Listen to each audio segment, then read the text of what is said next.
But I think that's the last deluge we're going to see for a while. It looks drier and certainly much more settled as we head through towards the weekend. But it was Northern Ireland that caught the worst of it through the night and the early part of this morning.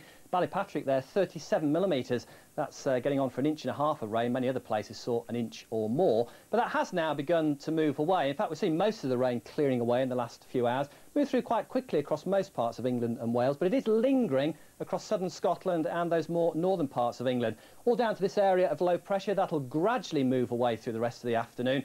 But even so, we've got to watch out for some wet snow across the high ground of the southern uplands of Scotland, the northern Pennines of England, and gusty winds just about everywhere, wherever you're travelling through this afternoon. That's making it feel particularly cold as well across these more northern parts. A little bit milder in the south, but here too, those winds are going to be picking up all the while through the afternoon. Now, we're not the only ones to be getting the unsettled weather.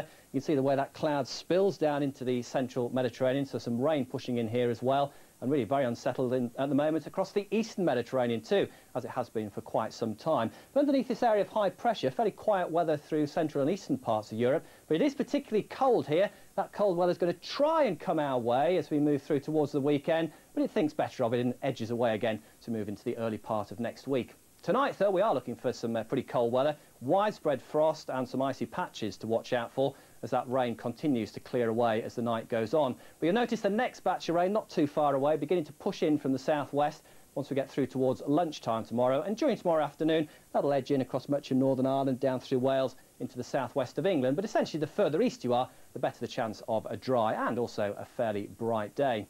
By Friday, we start to pick up some much milder air across these more western areas, but bringing lots of cloud and a fair amount of mist along with it. And then by the end of the week, into the weekend, we start to pull in those cooler southeasterlies across that southeast corner. Fair bit of bright weather in the southeast then, but cloudy elsewhere through Friday. Still fairly